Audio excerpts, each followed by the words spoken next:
me hear me? Yeah! Hi, everyone! Thank you all so much for being here. Thank you for coming to Show Up Chicago. Yeah, give yourselves a round of applause. Thank you. This is amazing. This is so cool to see. My name is Maureen Cool, and on behalf of all of my pals here at Blue Beginnings Indivisible, I'm very excited to welcome you here tonight. Thank you so much to the Hideout for having us. Let's give them a round of applause, as usual. As mentioned before, I'm just going to say this again.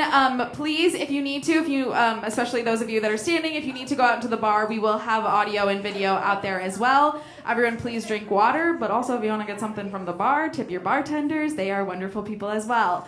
I think all of the seats are full. Okay, great, awesome. We're glad to have you guys here.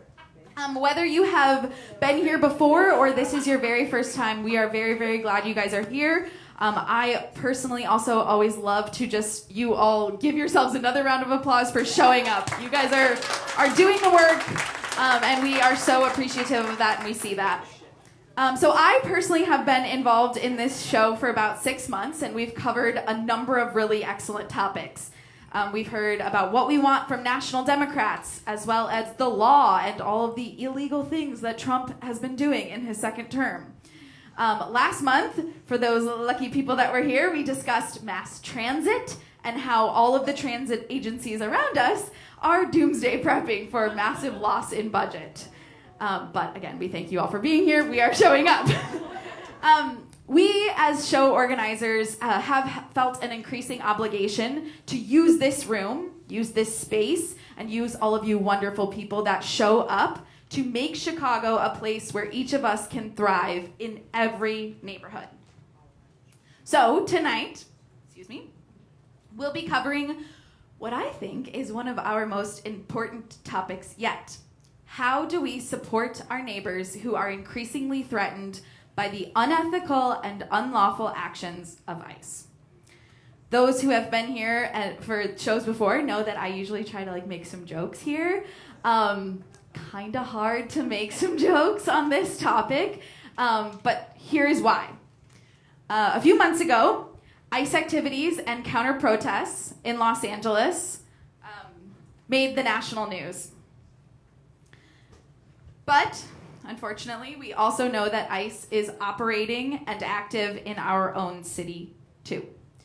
On June 4th, in Chicago, federal agents arrested at least 10 people who were told to check into a monitoring program administered by U.S. Immigration and Customs Enforcement in the South Loop.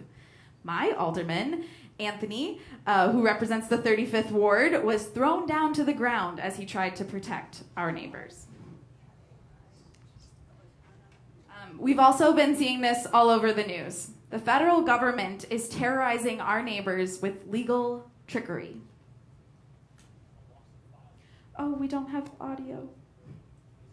Can you hear it? You can hear it. Tell us what they're saying. Due process rights. The lawsuit lays out what it claims Let me is start one it of over. many ways DHS has attempted to ramp up immigration. A lawsuit filed this week alleges the Department of Homeland Security is colluding with the Justice Department to intentionally strip people of basic due process rights. The lawsuit lays out what it claims is one of many ways DHS has attempted to ramp up immigration arrests after the White House demanded 3,000 arrests per day on May 21st. Days after that quota mandate, this email shows the DOJ's Executive Office for Immigration Review instructed immigration judges that attorneys for the DHS would be moving to dismiss cases to meet demands of an increasing workload. And at the same time, DHS would be conducting enforcement at the court. This blew my mind. I know that we are all very informed people here, but this was something that I was what the actual heck is going on? Local organizations in Chicago are fighting back against this. Sorry. Oops, not him again. There we go. A coalition of immigrant legal rights organizations have submitted a lawsuit against this, so we're working on it. There's also the very real truth that ICE is arresting and detaining U.S. citizens, which they have absolutely no legal authority to do. We know that they've arrested a 25-year-old Army veteran, a 71-year-old grandmother, a 23-year-old woman who was 9 months pregnant, a school superintendent, and many more, all U.S. citizens. But what can we do? of these. I don't know about you guys, but the social media community organizing that I've seen has been incredibly inspiring. I've seen Facebook groups and Instagram posts warning of ICE's whereabouts, neighbors who are looking out for neighbors. But what is the most effective? That is what our guests are here tonight to answer. I'm really, really excited. They will get proper introductions in just a moment from Marge and Tom, but we do have with us tonight State Senator Graciela Guzman, an outspoken champion for immigrants' rights, and Rey Wences, who is the Senior Director of Deportation Defense at the Illinois Coalition for Immigrant and Refugee Rights. This is incredible. This is awesome. There's going to be actual action taken from tonight's meeting. Tonight's panel is being recorded for a podcast and radio show, so time is tight, and so are our microphones. We will have a Q&A after this, so please hold your questions. Think about your questions that you have for our panel for the end. There were a few note cards in the audience. We do really love it if when we get to the Q&A, you have a question, you could think about it, write it down beforehand, so that when we call on you, you're ready with your question for our wonderful panel. Is that everything? Great, awesome. Thank you all for being here. Without further ado, I will pass it to Marge and Tom.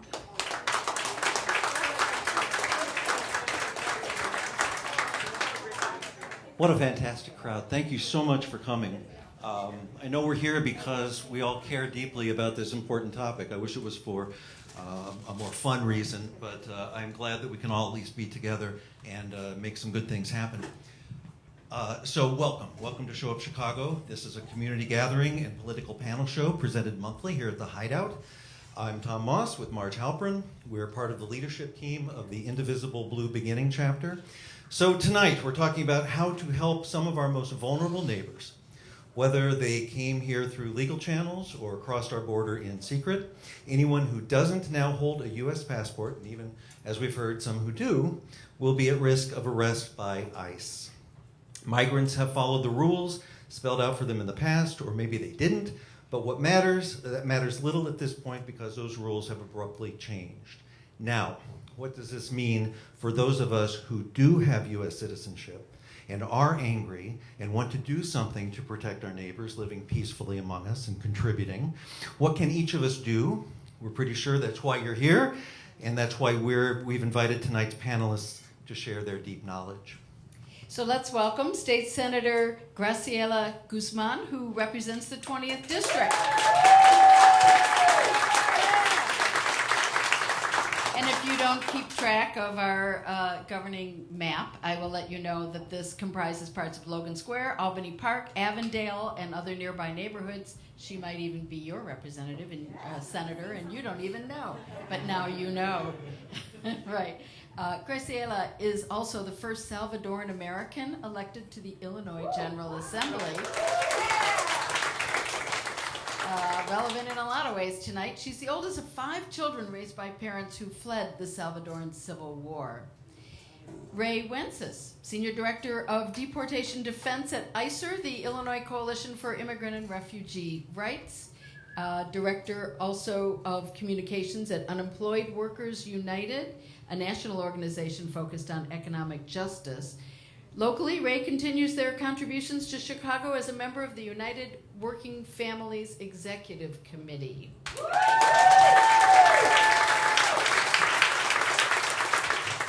So, first, thank you, our heartfelt thanks for all that you both have done and are still doing to help our neighbors who need all of our help, and for joining us tonight when you have a lot of things going on, we know.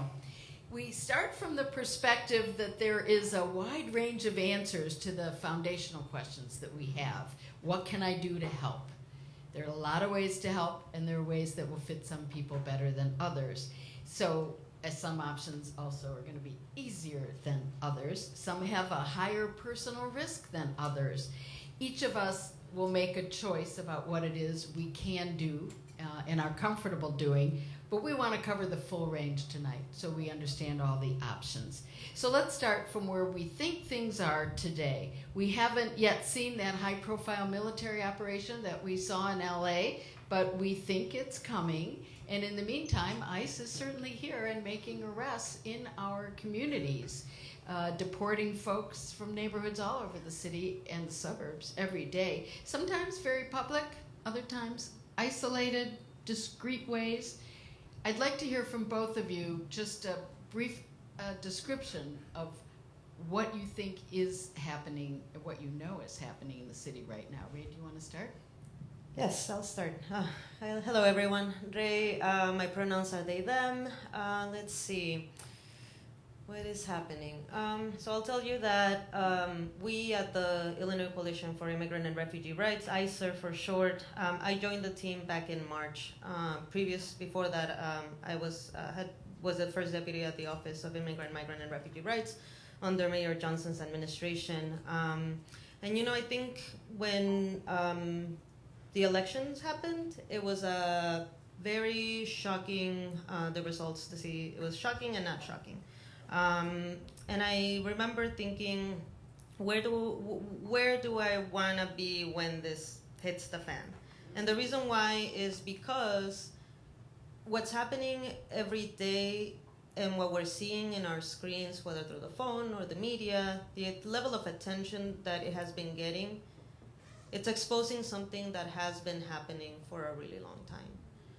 And I think what we are seeing now is a manifestation of a bolder agency with an emboldened and really doing things that I had never seen them do. And so we are, every day, the Family Support Network hotline gets calls starting at 7 in the morning. That's when the messages start coming in, specifically sharing of how people are being detained, where rates are happening. And it is heartbreaking. There's been hundreds of reports that the Rapid Response Network teams, and I can talk more about that, have been doing, but I just want to share a couple of stories. No names here, but just to give you and you've seen in the news, people, a child that was left alone in a car after their dad got taken. Cars with keys in the ignition, still running for hours. Cars getting towed because no one is coming back to claim them. People calling the hotline scared and asking, how do I leave this country? I don't want to live like this. It is a really intense moment for a lot of people in our community. And as much as the media is putting the light on what's happening, I think the one thing that they're all not showing is the ways in which people are coming together and resisting.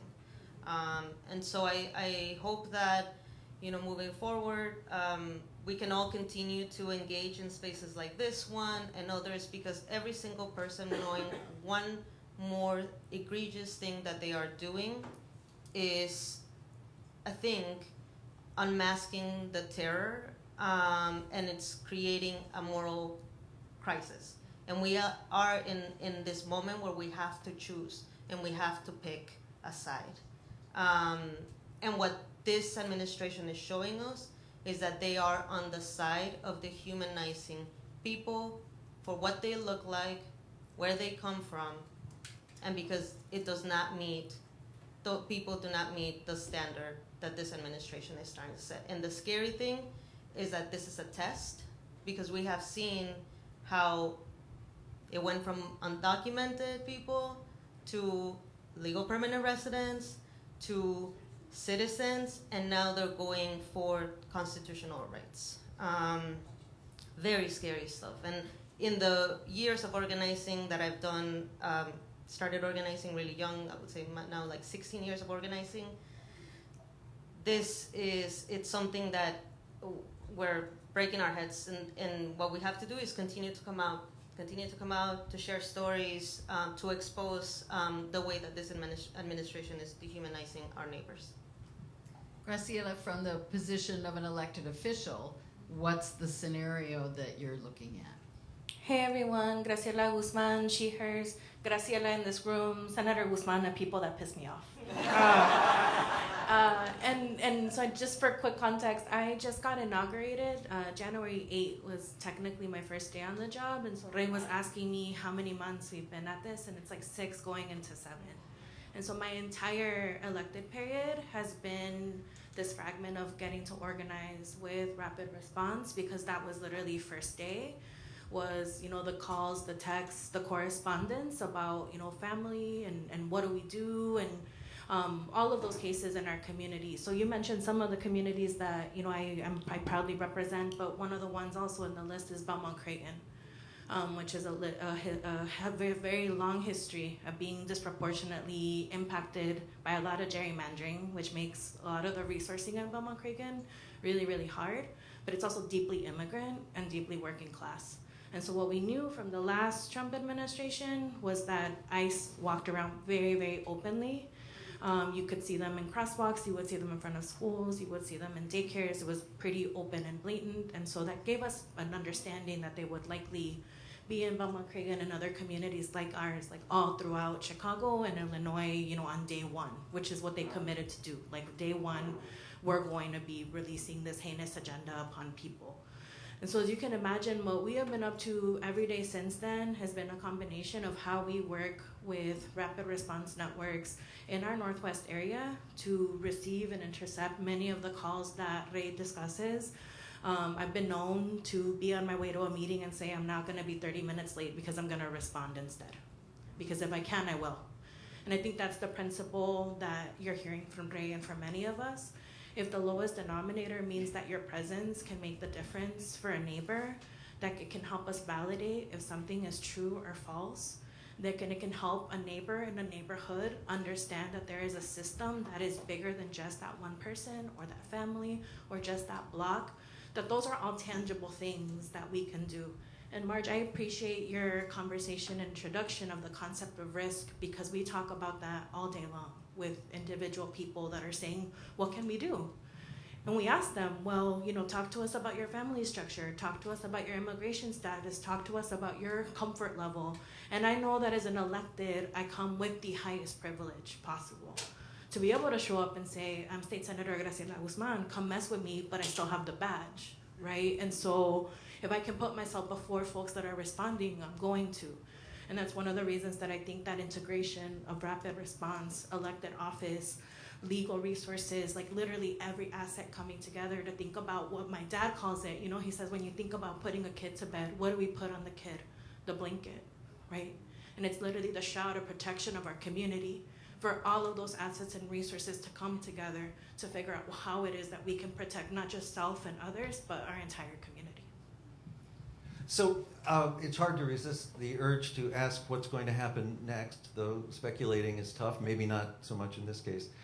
You've talked about the personal human stories that you're seeing in your work and in your district.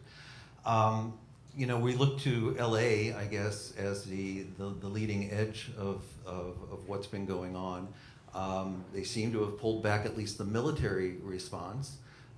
Whether that worked or not and what that even means, I guess, is another question. So I guess, you know, without the aid of a crystal ball, but with your expertise, what do you see as happening next? Are we likely to see a military response here? You're like, let me Whichever of you would like to answer that, go for it. You can start with Rey. Yeah, go ahead, Rey. Let's see. You know, we don't have a crystal ball. And that can be very anxiety inducing. So I think, one, recognizing that here in Chicago and in Illinois, there's been a history of really great campaigns, organizing campaigns to make the state one of the strongest states in terms of pro-immigrant legislation, and the city as well. I think that organizations and the infrastructure, the funding that has gone to build the community-based organizations that are out in the community, all of that is part of the key here of what could happen. Because over time here, also in Chicago, there's been really strong grassroots organizing led by undocumented people, led by people directly impacted. And what we have learned, and I myself, formerly undocumented, is that we keep each other safe. And so from that perspective, with the conversation around risk, I think what we can expect is that we have networks that we have built over time, whether it's because you're part of Indivisible, or you're part of that network of community-based organizations that is in the community, or you are part of the rapid response network. All of that, I think, has given us an ecosystem of potential coordination and communication that we will need to be able to respond effectively and not tire ourselves out, because we have to be very strategic. Part of what's happening in California is that there are many networks. There's actually, I was on a call with somebody from California telling me, how many hotlines do you have? I was like, we just have one. Oh, we have like 12 over here. I was like, oh, so that must be going great, right? No, we're not working together, right? Like there are, again, so there are definitely, I think, factors that we have to consider in terms of how we are engaging locally, because I'll be honest, I got the call, what was it, June 4th, I was out there with Alderman Quesada and others. The next weekend, we got word that parents were getting picked up after going to a check-in at Broadview detention processing center in Maywood. And then I think it was the next week, I'm seriously having PTSD from all of this. We were literally in the office trying to figure out, okay, what's happening in California could be coming down here. What do we do? And we had to turn everything around to essentially say, okay, when we get this amount of calls into the hotline, that means that we're gonna activate an emergency plan. Okay, who are the people that we need to be in touch with? All of that, I think, is actually putting us in a better place for when it happens. I have been waiting on it, unfortunately. I hate to say this. I'm sorry to interrupt. Like the National Guard coming okay, down, And there are so many things that we will. I don't know what will happen, even if they come down, right? But what I do know is that we have a network, we have a centralized way of communicating, and I know that people have come out, and I know that there are really strong organizers that can pave the way for responding. And we're all gonna have to do something, right? But I think it's the what am I going to do when that comes down? You say when it comes down. So Yeah. you're expecting Trump to activate the Illinois National Guard? I don't have a crystal ball. Of course. Yeah. But preparing for it. But I am preparing for it. Right. My approach is harm reduction, and in this case, this administration has shown me that they're being aggressive about it. So the best way, for me at least, to also be able to survive day by day is take control of what I know. And what I know is that we need to continue every day, every extra day that we get to do one more training, every extra day that we get someone else involved, those are more eyes, those are more people, and I know that we're gonna fight back. So Graciela, we are a sanctuary city, a sanctuary state. Maybe just briefly be sure that we all know what that means, and then tell us what it means in this scenario that Rey is talking about. Yeah, I want to go back to an important principle that Rey said, right? I think the fact that, to your point, Marge, we are a sanctuary state because of a series of laws that we have passed, things that stop the cooperation between police and ICE, things that curtail the kinds of information that they're allowed to receive, the fact that thanks to many years of organizing, we don't have detention centers in the state of Illinois, right? Those are all principles that right now are codified in state law. And so those are some principles that earlier in the year we had been thinking about how could we fortify more of them, right? What any cracks in the law and the policy. But in a good way, our Attorney General Kwame Raoul has been litigating to ensure that at the highest courts possible, that those are not protections that are being shortchanged or cut into in any way, which means that our state action has been put on pause while federal litigation is happening, which I think really speaks to the need for organizing to be happening everywhere, right? So we need community response and coordinated rapid response. You've heard that from Rey. We need what our legal community is doing because we've seen the power of injunction. We've seen the power of our legal community being present and providing that visibility work of helping intercept. I was at Broadview with Robin, I see you, and many other folks, right, that were helping our folks understand their rights, right? And I saw what that did in the numbers that day, who walked away with a bracelet versus who got detained that day, right? There's a really tangible difference. So point is, at different planes, different things are happening to ensure that our sanctuary status gets to continue at the state of Illinois, because from de facto, how ICE is operating in the state of Illinois versus other places is different, is a different terrain because of the laws that have been passed in this state and in this city. And I wouldn't underestimate in any way what the Attorney General is doing, because he has been in from the beginning in these national suits, so that when the Supreme Court ruled that nationwide injunctions aren't a thing anymore and that only those who participate in the lawsuits will be covered, our guy is there standing up for Illinois. So I'd love to have him come join us for one of future meetings. But in the meantime, you mentioned that you have been looking at what the holes are regularly to fortify our sanctuary state regulations. And there's been recent discussion of one area that we don't have, which is prohibiting law enforcement from acting without any form of identification. There's an issue about masks, but there's an issue about badges. We don't know who is picking people up off the street, and we're starting to see from videos around the country, some of them are vigilante imposters who we have no idea. Can Illinois tighten that up and act in that direction and require at least to let it go through the courts, but pass the law first? Yeah, I think where we're at is a yes and, right? So, some of the principles that I know folks have written and called in about have been absolutely, to your point, the proper identification of folks that are kidnapping our neighbors right now, face coverings.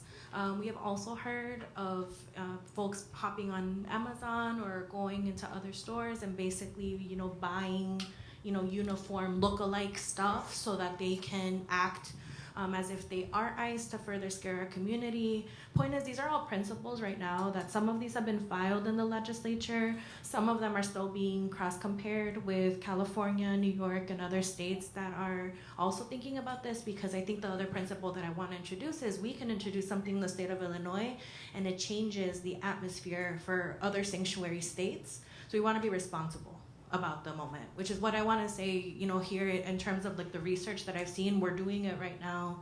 You might see some of these pieces sooner than later, but I think the goal is to try to make sure that they're being done in partnership with other sanctuary states and with our Attorney General to make sure that we're doing everything in the right order. That sounds great. And you mentioned this issue about Amazon, and I've watched that for months now, really, before Trump was elected even, where people would run videos of themselves in these jackets in a Home Depot or something to frighten people. Maybe that's not on the list that we came in with, but maybe that is the kind of thing people can do, right, to Amazon and protest that they make that available, especially if you're a Prime member and have some other influence and relationship. I don't know how much Amazon was that a wink march? Was that a wink out of you? I'm not even winking, Graciela. I'm just saying it. I've discovered that you can live without Prime. There's a few things you aren't able to watch on Prime Video, but there's a lot of places you can buy things. It's amazing. You walk down the street and there's people selling things. It's amazing. So we want to talk about preparation. We want to shift a little bit to preparation and action. But let's first start with our government leaders and start to think about what we can impress upon them. What have our elected officials been doing? What's Pritzker been doing and Johnson been doing at the city and state levels to protect our communities? And by definition, then what more can we or should we be asking of them? And let's start with Graciela. Yeah, so I mean, I think what you've seen, both from the mayor and from the governor, has been a consistency that our sanctuary statuses, those are not going anywhere.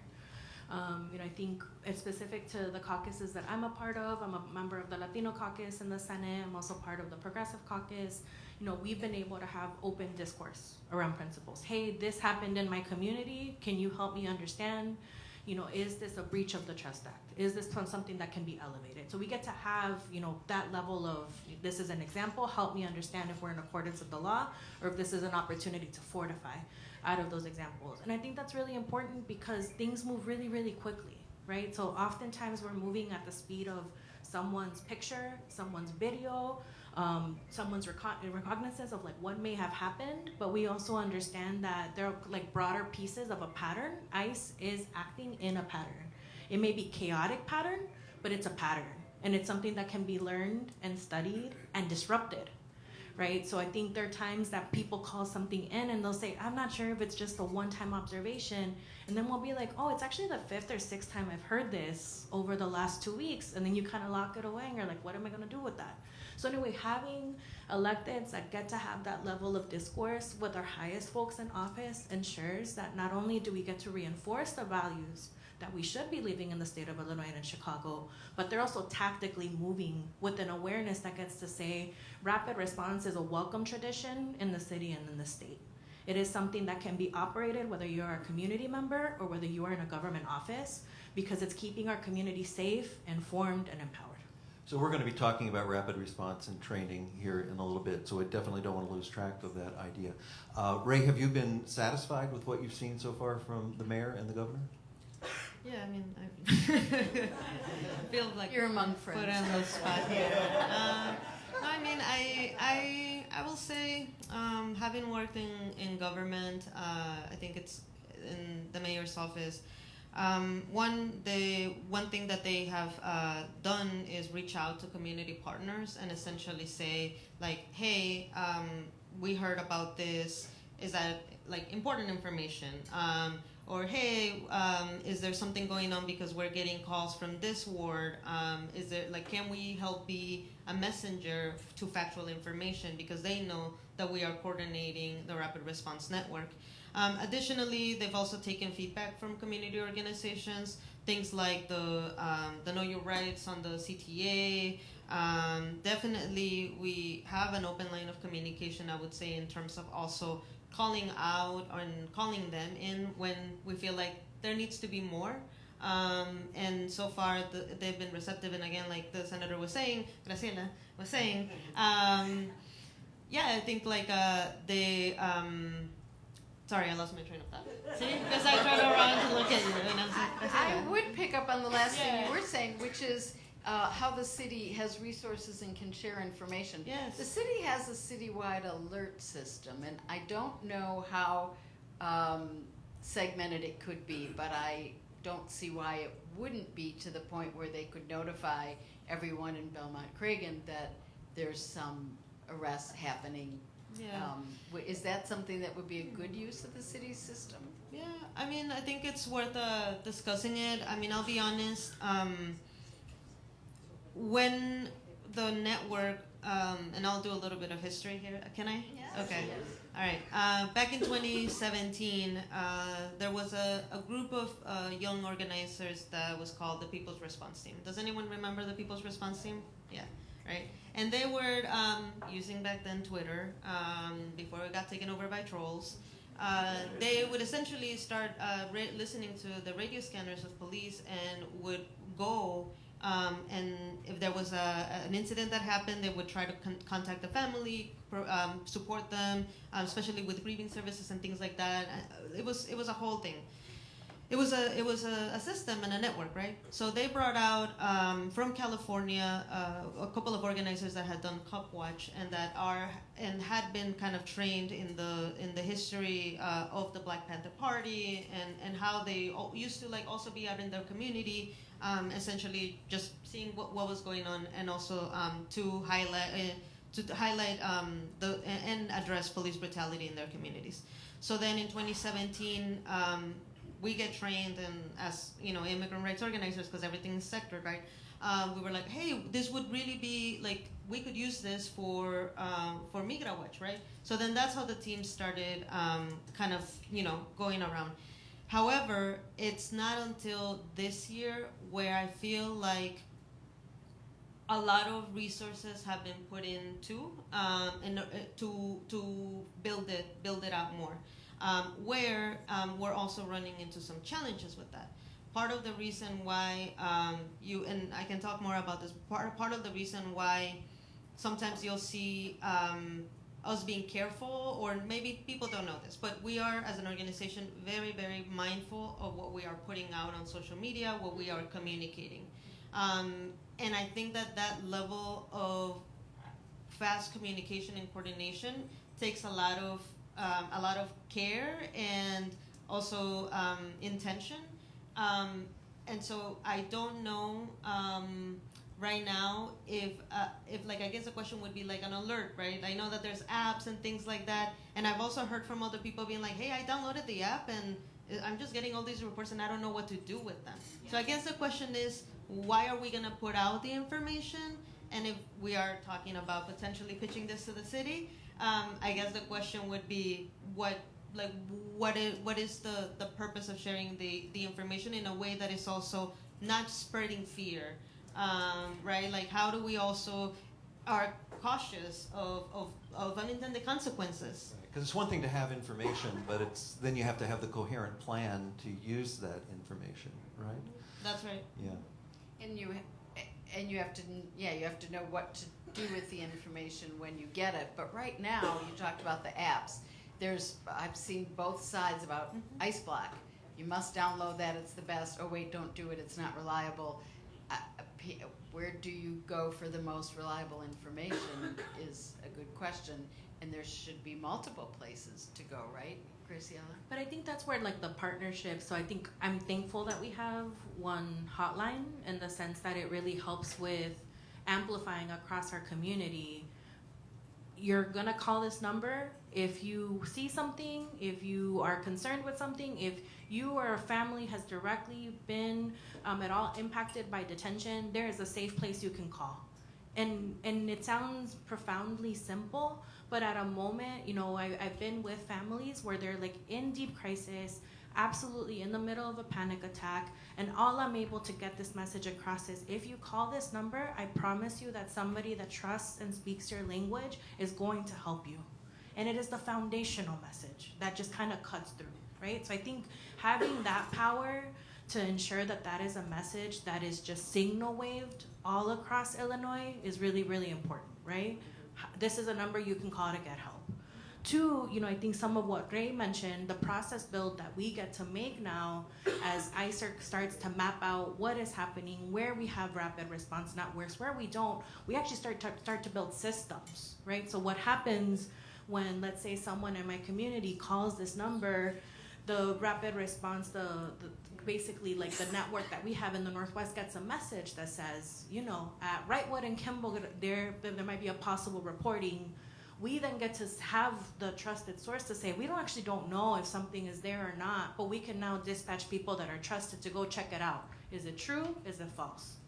If it's false, we get to now, in our hyper-local way, on the Facebook chats and WhatsApps and the many ways that are very specific to our community, we're able to say, we hear you, this was really scary, but nothing was there, but let me reinforce the message. If you need help, call this number, right? And if we saw something, guess what? We now have trained people that are on the ground, ready to, hopefully we haven't had to do it yet, where we've actually been able to intercept ICE directly yet, from my understanding in the Northwest.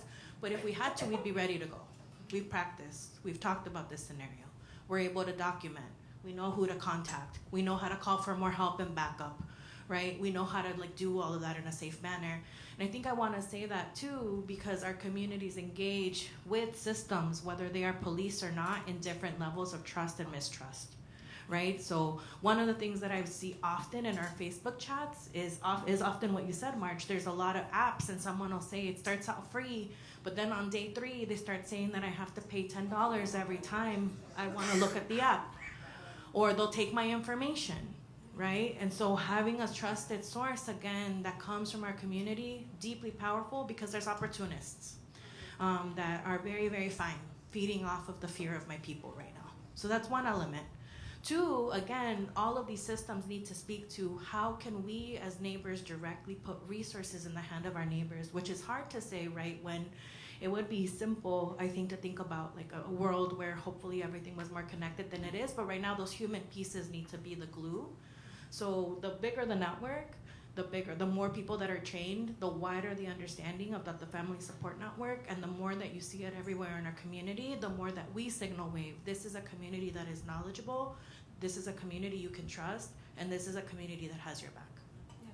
Thank you. And I want to add, we have also been talking about this question of how do we also share the factual information that we are getting, right? So we are not at the level of posting every time that something gets verified. I'm just gonna give you some numbers.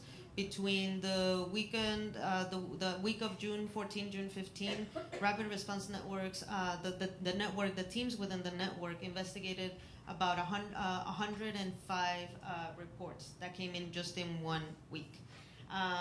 And many of them are false. And some of them, unfortunately, are true, right? And so we work with the coordinators of that specific rapid response team, and we're like, okay, we as ICIRR have launched what we call the Illinois Text on ICE tool, text tool. We are trying to build that out, and essentially what people can do is sign on to receive text messages. When one of the rapid response teams verifies and it's confirmed that there's been an immigration arrest, we ensure that we can send a message with factual information and a link to Know Your Rights website, and then send that text to the zip codes in that area, right? To also try to, keep that information within, and we work with the teams and they tell us, hey, can you include this other zip code, right? So that's also how we're able to see the coverage of the rapid response network statewide. Right, that's a kind of localized alert that I was thinking the city would do better to come from the network. I think I'm hearing the first thing that everyone in this room could do is put that rapid response phone number into your phone and contacts.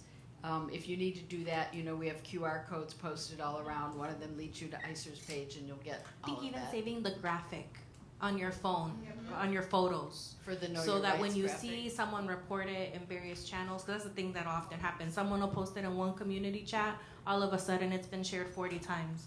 And so even if you fact check it, it's been spread all over the place, but usually I'm able to just have it on my phone, I drop it, and I'm like, can you call and help verify here? And then, from there it follows. Right. So let's build out that list a little more. Any of us could be present when a raid happens. You could be in the grocery store in your car behind another car that gets pulled over. We know all the scenarios. If you're seeing the national news and the local news, we see what happens. So what else could we be doing to prepare if we find ourselves in the middle of a situation? And I say this expecting that this is a room full of people who are documented, which we don't know. But from that perspective, as Maureen told us at the beginning, doesn't matter if you have a passport. They don't seem to listen to that. I think from the perspective of someone that is a citizen, and I think definitely what Graciela said, save the number on your phone. I actually also want to share that so there's two things here. There's a family support network hotline. That's the 855 number that you see in the cards, right? The purple and green cards. That is a hotline that actually has been in existence since 2011, but it was only used initially it was run by volunteers, and it was only for deportation defense. Over time, ICIRR has been building that piece of the program, and now it's more what we call a one-stop shop for referrals for people that are looking for what are the immigrant services available in the state. And so there's coordination with the state's Illinois Welcoming Centers.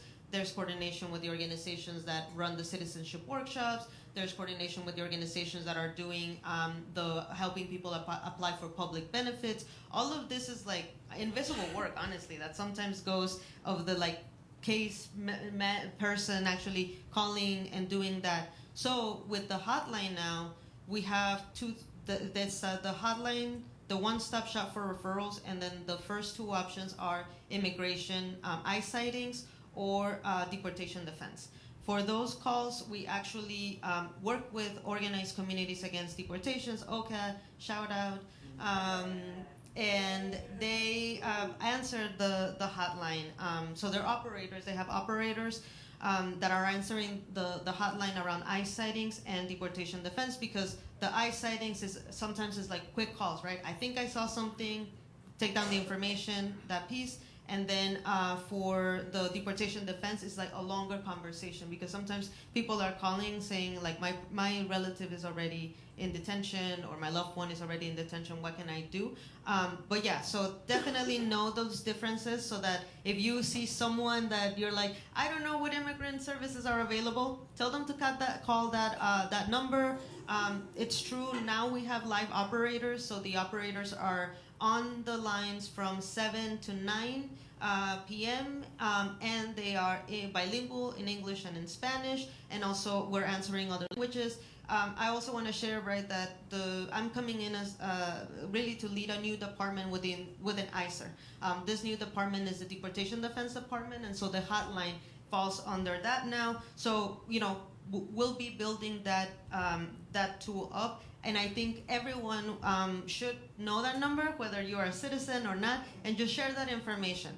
Also, contact your elected officials about what they are doing to protect the protections that we currently have. But I also think, and this is I keep saying this in trainings, like we all have a role to defend our rights. And the best role that we can all take right now is a know your rights defender. So what that means is that you are up to date on immigration policy, right? Not to be an expert per se, but at least know kind of what's happening, right? Because right now there's a lot of confusion. So you want to make sure that you're a truth teller, a fact checker, right? This is the best information that we can provide. So doing that, go to a know your rights training. Be an ally by just being openly pro-immigrant. Honestly, like I kid you not, after the administration started, I would walk into places and I felt like everybody was looking at me like, why are you here? But in the sense of like, are you scared, Because unfortunately, this immigration situation is also racial profiling, right? And so then we have to be vocal and bold about our values and about the fact that we are here to protect our neighbors. Ray, I know we gave a lot of information there. We've got QR codes, as Marge said, around the room. But for our podcast and radio audience, is there a clearinghouse? Is there a website that folks could go to get these data in one place? Yes, you can go to www.icirr.com/FSN. And there you will be FSN. Yes. FSN, Family Support Network, and then you get access to the Know Your Rights cards. You can download that. But .org, my bad. Oh, thank you. ICIRR. I just started. .org In March. Yes. /FCN. Yes. Okay. So we're at the store and ICE arrives and starts choosing people around us. We have our phones. We can call the hotline and report it. We can record what we're seeing. Is that a good idea? We see all these videos. Sometimes the person taking the video will shout out their rights, and I've seen videos where for lack of a better word, the agents turn around and walk away. I always think those probably weren't ICE if they backed off, because I don't know. But Not what are we necessarily. supposed to do? No? So I think, one of the things we know about ICE, at least we used to, I don't know if it's the same anymore, they let me know, but they have an itinerary of people that they're supposed to get through every day. So if we as a community disrupt and make their job harder, they're gonna want to move on to the next stop, right? So imagine you're in that store setting and all of a sudden 10 people are documenting and they're saying, you have rights. I know our rights. I have a right to document this scenario. And you're kind of like making it annoying for them to be able to be there and present. You're making it clear that it's unwelcome for them. They might choose to walk away. Show me your warrant. Mm-hmm. Yeah, show me your warrant, right? We've seen it. And anecdotally, I can tell you that I had an instance in my district where there was folks that were in a workplace that had called because ICE had tried to enter. That place entered lockdown. The vehicle had been like circling for like over 30 minutes, but 5 neighbors showed up and were right in front, and we're starting taking video of every time this work vehicle came through. Guess what? When we got really close to the license plate, it didn't come back because they were like, these folks are gonna stay here all day long if it takes that so that folks don't get home, right? So we can make their day really annoying by documenting, by being present, by verbalizing that we know our rights, that we know the rights of our neighbors. We have the right to document. We know we do. This was established decades ago by somebody who, I think in Illinois, who tried to video an officer on a roadside stop, and the right has been upheld repeatedly. And yet, I also see the videos where the agents will say, no, put that away or I'm going to arrest you, you're obstructing. So back to this question of risk, I think people want an understanding of what do you do next? And at what point, how do you know at what point you have to surrender your rights for safety? Mm-hmm. Yeah, it's a personal choice. Yeah, I mean, I have had conversations with people that really are ready to take that informed choice, right? Because they have thought about what it would mean potentially for charges, right? It takes a lot of also, I think, preparation, thinking through, like what happens when an agent just decides to use their force, right? I think that for people that are undocumented or non-citizens, the level of risk is extremely high, right? But we're also seeing how even just looking a certain way, you can be racially profiled and targeted too, right? So I think it's the question that is being posed in terms of when do we give up our rights? It's honestly a provocative one because I don't want us to. And what is I think what is the role? Like what is the next step? There are people that have done and gotten arrested before. For civil disobediences, direct action, right? I have been part of some of those civil disobediences actions with undocumented people. We are living in a different time now where I think there's a real concern about what kind of charges and what kind of targeting could happen. We see what happened to Kilmar. We've seen what happened to Mahmoud, right? It's a really scary thing to. But if people are ready because they're gonna make that informed choice, in the scenario that you're laying out in terms of the mall or the store, I think definitely if you feel comfortable, take out your phone, record, shout out people's rights, tell them to show the warrant, and then follow your gut. Honestly, like if you haven't had the conversation with your family around like, hey, if one time you get a call that I'm gonna have felony charges, because that could potentially be a thing. So I would say follow your gut. Your physical safety is a priority. Record and also vocalize what's happening. Share what's happening in that moment. So if an officer is coming at you, right? Maybe at some point you're like, hey, an officer is coming at me, and then maybe you shut down your phone. You're like, okay, I'm gonna walk away. But I will also say, don't turn your back. Right? Because then you don't know what could happen. We're really engaging with a very aggressive agency, and they're feeling really emboldened. So anything is fair game for them. Well, this is really helpful, and I think my takeaway is go home and think about the scenario. Any of us could be in it at any time, and everyone is here because they want to do whatever they can to help.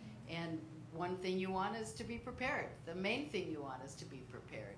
I would say know what your choices are and options are before you're in a situation like that. And if I could, I think that principle of getting trained, if you haven't considered going through training, it's probably the biggest takeaway that I could give. If you're considering entering a rapid response network or being a resource, we have to be as knowledgeable as we want our community to be. That's a reason for training. What Ray discussed as a skill is a muscle you have to practice. You have to scenario plan and think about it. That's another reason to go through training. And 3, you get to meet other people in your community that are like-minded about safety. That's really important too, right? Because I need to be able to show up at a spot and recognize that that person is also there with the same mission of protecting my neighbor too, right? So samesies, that's all reasons that I'm gonna encourage folks to go to training, because this is a skill set.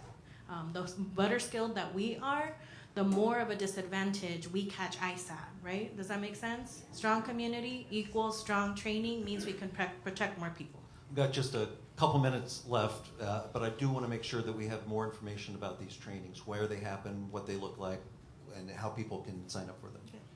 Yes, so I believe we're having a training with, training Yes, August with 6th. Indivisible Chicago. QR codes, so check it out, sign up, 90 minutes, if I run through the slides really quickly, but I always give Q&A, so we get to spend some more time on the Zoom. It's virtual. We're having them in English on Thursdays and in Spanish on Fridays, so if you know someone that would prefer to do the Spanish one, the links are available. And then we are looking into making sure that we are also doing language justice and making sure that there are other languages available and things like that. But yeah, the training, again, 90 minutes, virtual, and it's a training that talks about the history of rapid response, shared terminology, because shared language is really important in this case, a whole summary of the ways in which this administration has increased the deportation and detention machine. Then we go into the different roles of what a rapid response team, the different roles within a team, some quick things there in terms of scenario, but since it's virtual, it's not an actual scenario. We're not gonna role play, but that's actually the stuff that you get to do with the team once you are part of it. What date is that? Oh, August 6th. At what time? So ICIRR.org, right? Yes, and you can .org. get all of that information, the ICIRR and all of the QR codes around the room. To sign up for that particular thing. And there are things to do. I want to talk just real quickly about this. Even without ICE standing in front of you, there are a lot of needs for the migrant community. We're seeing networks. If you're not part of the RCC network on Facebook, that's a good place, I believe, to go. People who are not comfortable going to their own grocery store need someone to help shop for them. People who are in apartments where they can't work anymore need less expensive places to live, or help with their rent, or acquiring furniture, or baby needs, or other things that they're stuck for. That's part of my list. What's yours?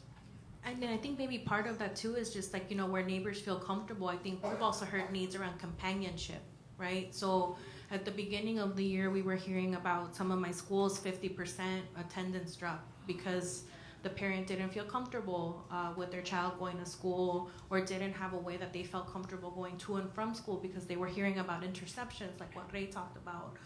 We've heard about folks that have said, can someone go with me to the clinic to make sure that nothing happens? Day-to-day occurrences are becoming really, really scary for people. And so point is, wherever folks are willing and able, we're also hearing about needs like that, where it's just as simple as I'm willing to go with my neighbor to do a routine thing that's needed. And after all of this, too, if I happen to have an extra couple bucks burning a hole in my pocket, what is a good place to put that money? Yeah, definitely donate to the organizations that are doing the work. And then I would say, I have seen, unfortunately, there's a lot of GoFundMe now to also support families that are being directly impacted by the raids, to pay the rent. There was a very public case of someone who, back in May, that needed support for their medical expenses because the father was detained. The father's still in detention. They're almost losing their business because of that. He was a business owner, and now the family has to make up, now this loss. So I think being part of the networks, it also helps be part of creating that ecosystem of support and care, and other needs may come up. Well, we're going to turn to questions here in a minute, but we're going to close out our broadcast portion. So to do that, I will say Show Up Chicago is hosted by Blue Beginning Chapter of Indivisible Chicago, as well as our friends at the Hideout Inn. If you or your friends who aren't here tonight want to watch this show or rewatch it, because really, why wouldn't you want to? You'll find it at youtube.com/bluebeginning. Special thanks to Katie and Tim Tutton, Jody Boltman, Avery Reel, and the terrific staff at the Hideout.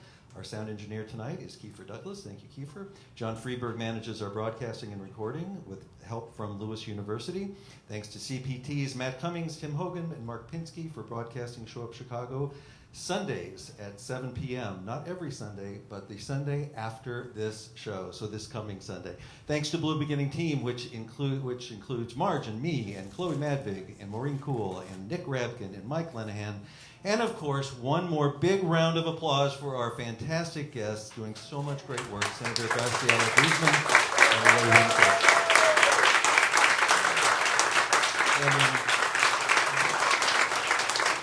Before we turn this over to Maureen, I want to point out that one of the key QR codes that we have posted around the room is to join the Indivisible Chicago Immigration Working Group, and we hope that you will do that. We don't have an easy website place to join because we want people who have basic level of information to come in and be part of this group. That would be everyone in this room.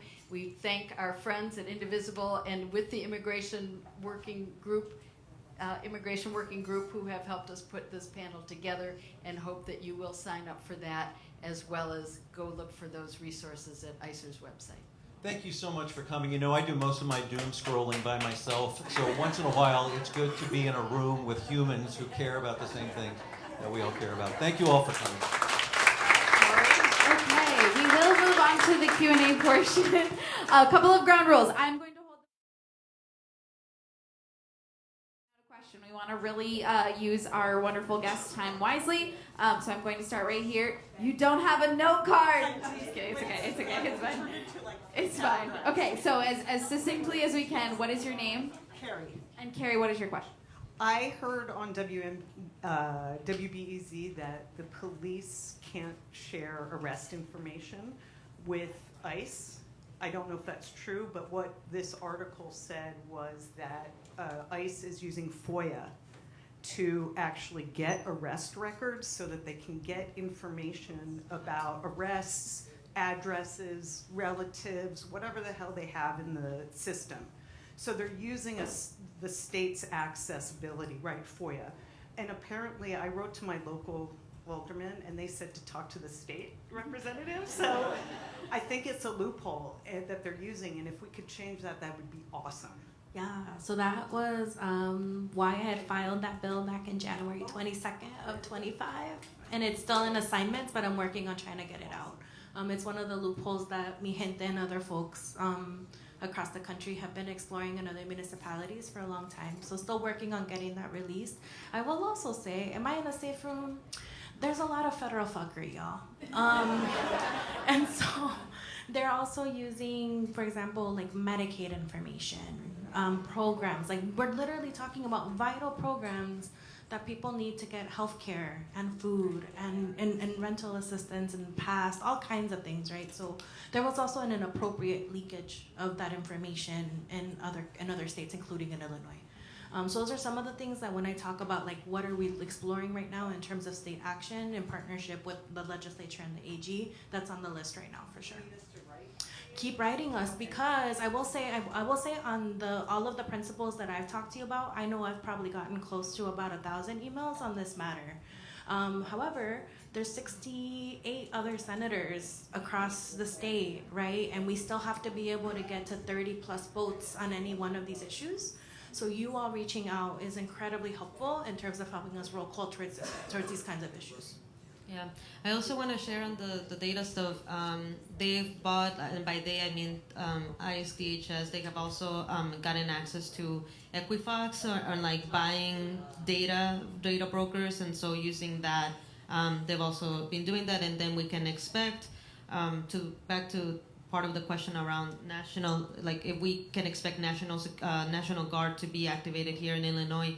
I mean, again, we don't have a crystal ball, right? But we can expect that a lot of the things that they're doing are just gonna continue to escalate. And while we have not seen like the National Guard in our streets, the reality is that from the beginning of the administration, Trump deputized a lot of other federal agencies to do immigration enforcement work. And so while we may not see them in the way that they are in California, I mean, they could already pretty much be in the community. And the other thing too, which is the reason why we are moving rapidly to continue to grow the network, is because we know that there are areas in Illinois that don't have coverage. I think in Chicago, we have done a really good job at having a stronghold in a lot of the immigrant neighborhoods, predominantly immigrant neighborhoods, but we also need to continue to expand and have, ICE and as many communities as we can.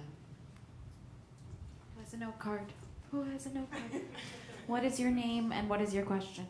Hi, my name is Debbie, and I wanted to know what the numerical number is. You keep referring to this hotline number.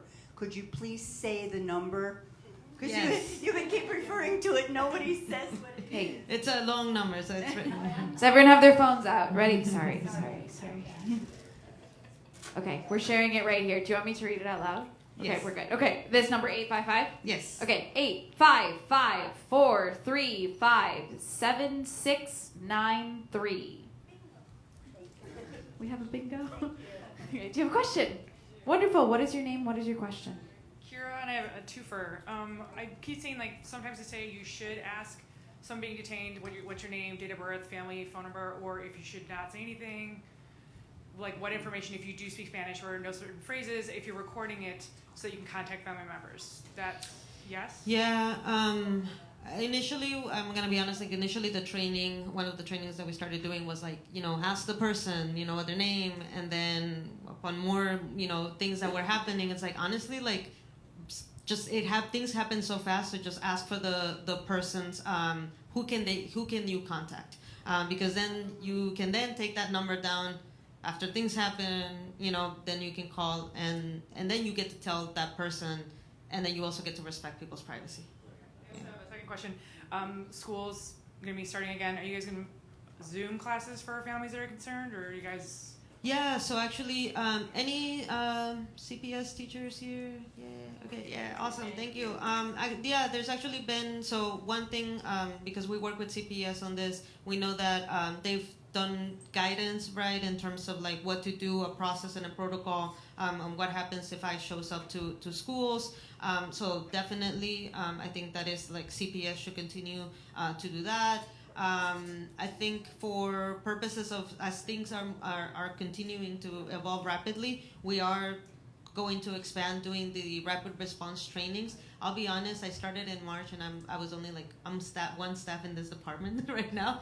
So we're adding capacity, and so we want to make sure that we're also tailoring the trainings to the different audiences, because a rapid response training that I talked about that is 90 minutes, probably we need to adjust that for the school setting. To this just past month, right? The stuff that happened in Humboldt Park with DHS agents hanging out at the Puerto Rican Museum.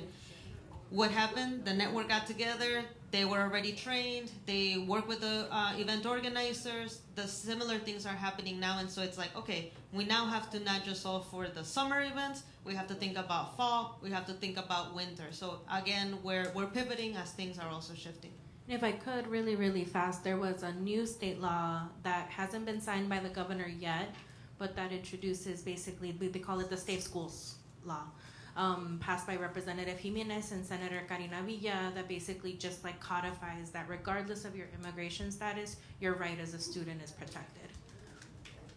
Great. Okay, we have another question back here. What is your name? What is your question? My name's Kara, and my question is, it seems ICE is ignoring people's rights. We know that they are not paying attention to people's rights. So is it still useful to tell people their rights? You know, those red cards that I've been handing out and the door leaflets and everything, it says you have these rights, but if those are being ignored, can you talk to us a little bit about if we're misleading people or if it still is helpful? I think it's helpful. I don't want my rights taken away.